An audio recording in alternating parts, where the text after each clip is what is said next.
Présentation du bilan de l'exercice 2018 de l'UNICEF au cours d'une conférence. Malgré les nombreuses attentes, les avancées notables ont été enregistrées en 2018. Lancement du Forum économique ivoiro-chinois. Objectif, booster les relations commerciales entre la République de Côte d'Ivoire et de Chine. Et puis nous parlerons de sécurité, ouverture du Chile Africa, un salon de la sécurité internationale en Afrique. Les images tout de suite dans cette édition. Bonsoir à tous, mesdames, messieurs, bienvenue dans cette édition. Il s'est tenu à Abidjan la formation ARM, Associate Risk Management, à l'initiative du réseau ivoirien de management des risques et d'assurance d'entreprise. Cette formation de haut niveau devrait outiller les apprenants à analyser, évaluer, cartographier, prioriser et élaborer un véritable plan de prévention et de transfert de risques. Tout ceci pour garantir la compétitivité des entreprises ivoiriennes. Lawani Babatunde pour le reportage. Une vingtaine d'employés du secteur public et privé ont été instruits sur l'Associate Risk Management, ARM, une formation dispensée par des dirigeants risk managers venus de la France. Forts de leurs expériences, ils ont partagé quelques bonnes pratiques avec les participants, non sans faire de recommandations. Les participants sont de très bons professionnels. Encore une fois, je vous ai parlé de maturité de la Côte d'Ivoire dans le domaine, ça se traduit par les questions qu'on nous pose. Deuxièmement, un très grand intérêt. Je crois que les gens sont conscients que développer une économie, ça ne peut se faire que si on maîtrise les risques. Vu la rapidité du développement économique, vu l'importance des risques et l'impact grave que les risques peuvent avoir aujourd'hui, ne restez pas seul. Le conseil que je donnerais, et nous l'avons connu en France, en Europe, aux États-Unis, que les entrepreneurs ivoiriens ne restent pas seuls et viennent rejoindre leurs collègues pour échanger avec eux les bonnes pratiques. Les bonnes pratiques, on peut se donner ces expériences réciproques. Venez rejoindre au niveau d'une fédération, ne restez pas seul, parce que tout seul, vous allez être surpris par ce qui peut arriver.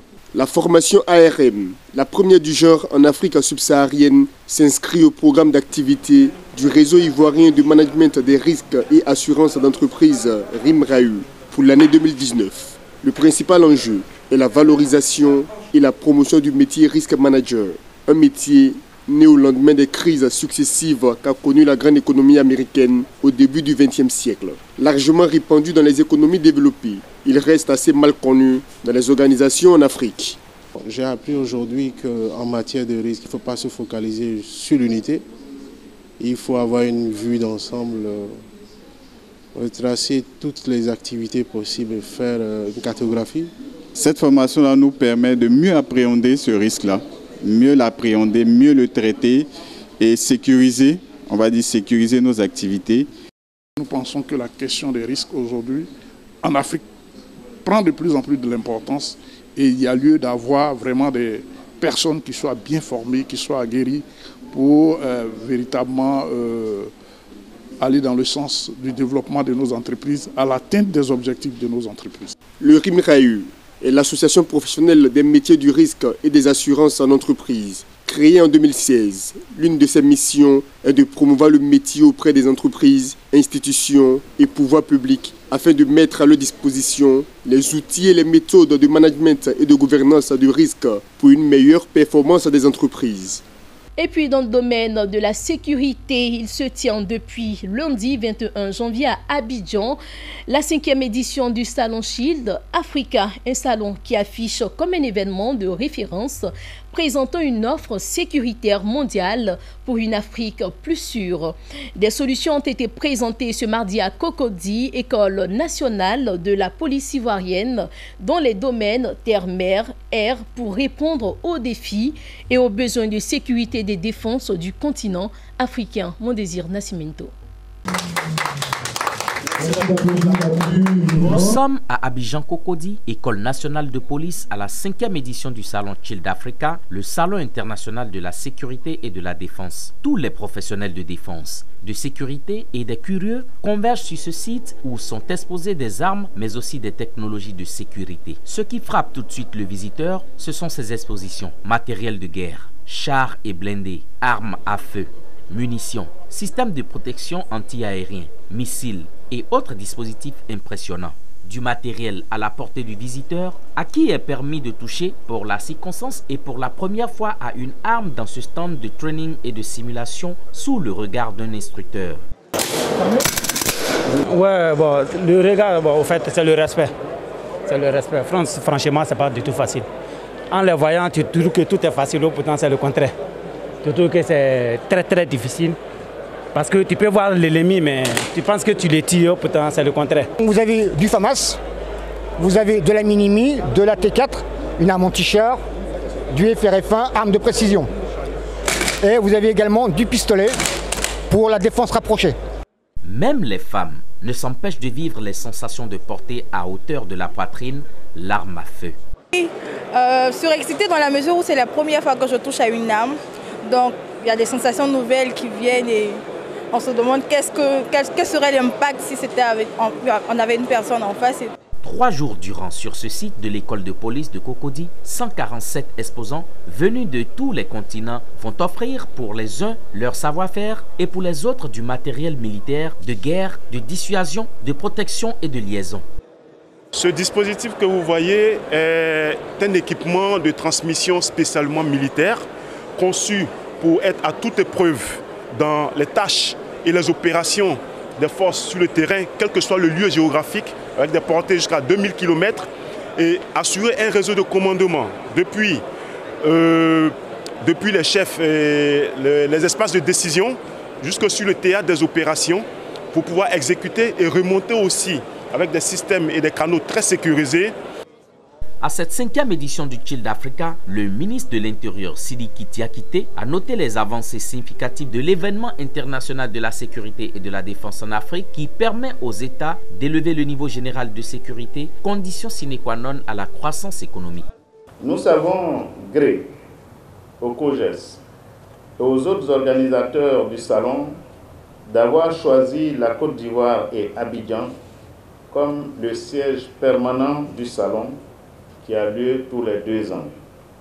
Pour le commissaire général, la présence de délégations internationales et de hauts gradés militaires du monde donne à l'événement une réputation dépassant les frontières de l'Afrique. Le défi est de maintenir une forme de communication et de relations d'affaires avec ces experts de l'industrie de l'armement afin d'assurer un niveau élevé de sécurité en Afrique. On voudrait que l'industrie de la défense et de la sécurité soit de plus en plus africaine. Donc on a, en termes de visiteurs institutionnels, tous les pays d'Afrique présents. Tous les pays d'Afrique sont présents à des niveaux différents. 17 ministres, si les chiffres qu'on m'a donnés sont bons. Plusieurs délégations représentées à très haut niveau. 13 chefs d'état-major, 14 directeurs généraux de police. Que je disais, 47 pays africains sont ici. En termes de délégation, en termes d'exposants, les exposants viennent de France, d'Israël, de Russie, de Biélorussie, de Bulgarie, Mexique, vraiment tous les pays producteurs d'armement ou de services en termes de sécurité et de défense sont présents. Le Salon Child Africa, rencontre entre les professionnels de l'armement et les offres de matériel militaire, organisé par le COGES, est ouvert au grand public jusqu'au 24 janvier. L'axe Abidjan-Pékin à l'épreuve des affaires et des opportunités d'investissement en Côte d'Ivoire. Un forum économique ivoiro-chinois s'est déroulé à cet effet ce lundi à Abidjan. Objectif, booster les relations commerciales entre les républiques de Côte d'Ivoire et de Chine. Le reportage d'Hervé Blagnon. Une poignée de main, signe d'un réchauffement de la coopération économique et commerciale entre Abidjan et Pékin. Les parties ivoiriennes et chinoises saisissent l'opportunité d'un forum pour renforcer les affaires et cerner davantage les opportunités d'investissement ivoiro-chinois. On nous est faite aujourd'hui avec une forte délégation chinoise d'une 40aine de chefs d'entreprise. Elle nous donne donc l'occasion d'approfondir et de diversifier notre coopération sur le plan économique, notamment commercial et industriel. L'honneur m'échoit pour signaler la qualité de la coopération entre la Chine et la Côte d'Ivoire dans les domaines commerciaux et industriels. Ce forum donne l'occasion à nos républiques sœurs de réaffirmer notre volonté et de réchauffer l'environnement des affaires et identifier les opportunités d'investissement en Côte d'Ivoire. Pouvoirs publics et opérateurs économiques ivoiriens ont saisi l'opportunité de ce forum pour réaliser de bonnes affaires et des échanges commerciaux. Pour nous, c'est une grande opportunité, non seulement de pouvoir présenter les opportunités d'investissement dans la filière, dans les filières coton et nacre, mais également de pouvoir proposer des noix de cajou à l'export directement vers la Chine, parce que la réalité aujourd'hui, c'est que les Chinois, pour acheter des noix de cajou, sont obligés de passer par le Vietnam. Et nous voulons faire une ligne directe, une ligne droite entre la Côte d'Ivoire et la Chine dorénavant. Effectivement, je suis venu à ce forum pour effectivement prendre des contacts avec des opérateurs économiques chinois, parce que l'attiéké aujourd'hui, en Europe, n'importe où, est vulgarisé et vendu par les Chinois. Donc je suis venu pour avoir des partenaires chinois pour effectivement envoyer, exporter mon attiéké frais et déshydraté dans les pays européens où ces Chinois-là sont installés. Et aussi acquérir des machines performantes pour effectivement transformer le manioc. Le forum économique ivoiro-chinois a été marqué par des présentations portant sur l'environnement des affaires en Côte d'Ivoire, ainsi que l'industrie et le commerce extérieur chinois. Il a pris fin avec la ferme volonté d'Abidjan et de Pékin de renforcer leur coopération commerciale et industrielle. On poursuit avec Hervé Blagnon, toujours dans la coopération sino-ivoirienne, en marge du Forum économique et commercial ivoiro-chinois qui s'est tenu à Abidjan.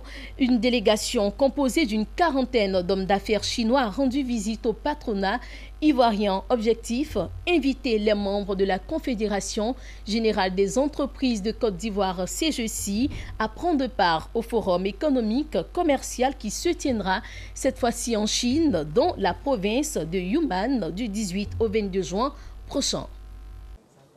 Leur présence dans les locaux de la Confédération générale des entreprises de Côte d'Ivoire s'est faite en marge du Forum économique et commercial ivoiro-chinois tenu à Abidjan du 21 au 22 janvier. Cette quarantaine d'hommes d'affaires chinois s'y retrouvaient pour inviter le patronat ivoirien à prendre part à la première édition du Forum économique et commercial en Chine. Celle-ci se tiendra dans la province de Yunnan autour du thème « Le renforcement des coopérations économiques et commerciales sino-africaine ». Celle-ci se tiendra dans la province de Yunnan autour du thème « Le renforcement des coopérations économiques et commerciales sino-africaines ». 非常高兴啊，访问西非的科特迪瓦。刚才问到，为什么湖南的这个中国的中非经贸博览会？ La Côte d'Ivoire, c'est un beau pays, développé en Afrique de l'Ouest, avec son peuple qui est travailleux, discipliné, et puis qui occupe aussi, qui présente une position géographique très favorable dans la sous-région. Je pense que d'abord, c'est l'année dernière, son Excellence, Monsieur le ministre du Commerce, de l'Industrie et de la promotion des PME était venu en Chine avec le président de CGECI et le président du Conseil du coton et de Anacartes. Voilà.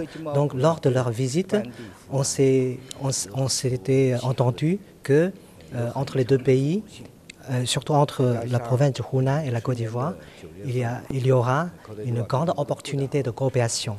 Parce que, vous savez, la province de Hunan, c'est une province agricole, mais aussi industrielle. Donc je pense que de ce point de vue-là, il y a une grande opportunité. Il y a encore beaucoup de choses qu'on peut exploiter ensemble dans les coopérations, disons, bilatérales. Donc ce qui m'amène aujourd'hui en Côte d'Ivoire, c'est d'abord de voir avec le gouvernement comment organiser pour que la Côte d'Ivoire soit intégrée dans cet événement en tant que co-organisateur. Mais la deuxième chose aussi qui est très important, c'est d'échanger avec les opérateurs privés, mais aussi avec les patronats pour voir et revoir les opportunités de travailler ensemble pour que les coopérations soient gagnant-gagnant.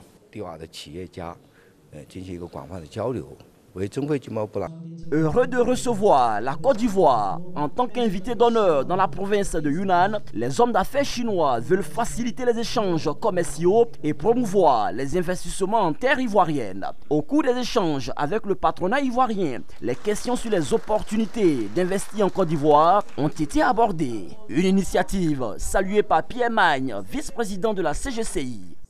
Déjà l'année dernière, une délégation qui avait été à l'époque conduite par Madame Touré Massobé est allée, disons, à un forum en Chine. Donc, c'est à cette occasion qu'ils ont promis venir en Côte d'Ivoire nous rencontrer. Et je crois que cette année, disons, nous faisons ce forum que nous débutons cet après-midi. Et ce forum va se prolonger parce qu'après, disons, ces 2 jours qui vont passer ici, ils nous ont déjà invités à nous rendre, disons, en Chine au prochain forum qu'ils vont organiser au mois de juin. La visite de cette quarantaine d'hommes d'affaires chinois à la CGCI s'inscrit dans le cadre de formaliser une coopération de complémentarité au niveau commercial et agricole entre la province de Yunnan et la Côte d'Ivoire. En Côte d'Ivoire, l'UNICEF a organisé une conférence sur le bilan de ses activités 2018. L'éducation, la santé, la nutrition, l'accès à l'eau potable, tous les secteurs ont été passés au peigne fin. Malgré les nombreuses attentes, les avancées notables ont été enregistrées pour cette année 2018. Le commentaire de Corona Sekongo. Les nouveaux locaux de l'UNICEF Côte d'Ivoire à Abidjan ont servi de cadre à la présentation des résultats de l'institution pour l'exercice 2018. Sur le plan de la santé, grâce au soutien de l'UNICEF, le gouvernement ivoirien a vacciné 13 millions d'enfants de 9 mois à 14 ans contre la rougeole et la rubéole. Et 16 millions de moustiquaires imprégnés d'insecticides ont été distribués pour lutter contre le paludisme. Dans le secteur de l'éducation, de nombreuses salles de classe ont été construites avec des briques faites de sachets plastiques recyclés. Des milliers d'enfants ont pu avoir accès à l'eau potable et à des installations sanitaires grâce à la réalisation de points d'eau. Quant à la nutrition, 6 millions d'enfants ont reçu au moins une dose de vitamine A et autant d'enfants malnutris ont été pris en charge. Un bilan jugé positif, mais pas satisfaisant selon le premier responsable de l'UNICEF en Côte d'Ivoire. Tant qu'il y aura des enfants qui ne partiront pas à l'école, tant qu'il y a des enfants qui meurent encore pour des maladies qu'on peut prévenir, tant qu'il y aura des enfants qui n'auront pas d'extrait de naissance, tant qu'il y aura encore des violences faites au niveau des enfants, nous ne pouvons pas être satisfaits. Nous pouvons être satisfaits seulement que nous avons contribué à soulager des peines un certain nombre d'enfants, mais nous serons satisfaits seulement lorsque tout enfant puisse bénéficier et jouir de ses droits au sein de ce pays. 2018 est totalement rangé au passé, mais l'UNICEF veut poursuivre ses efforts pour répondre aux nombreuses attentes des enfants de Côte d'Ivoire, et cela s'ouvre sur de nouveaux engagements. En matière d'éducation, nous voulons améliorer la qualité en réduisant le nombre d'enfants par salle de classe. Vous avez des salles de classe qui ont 125 enfants, donc on ne peut pas avoir la qualité dans la salle de classe. Donc nous continuons à construire des salles de classe pour le gouvernement en accord avec eux. Et là, nous introduisons un peu d'innovation puisque nous utilisons du matériel nouveau, recyclé. Je pense qu'en matière d'extrait de naissance, nous commençons à tirer vers notre fin de l'opération spéciale qui a commencé depuis le début 2017, où nous voyons presque 600 000 extraits de naissance établis. Nous devons conclure pour les remettre au niveau des établissements, pour que les établissements puissent les remettre aux parents d'élèves. L'UNICEF est créée depuis 73 ans et est installée dans 190 pays dont la Côte d'Ivoire. Sa mission principale, œuvrer chaque jour à bâtir un monde meilleur pour chaque enfant. Voilà pour l'essentiel de l'actualité économique sur Business 4 Africa. Merci à vous de nous avoir suivis. À très bientôt.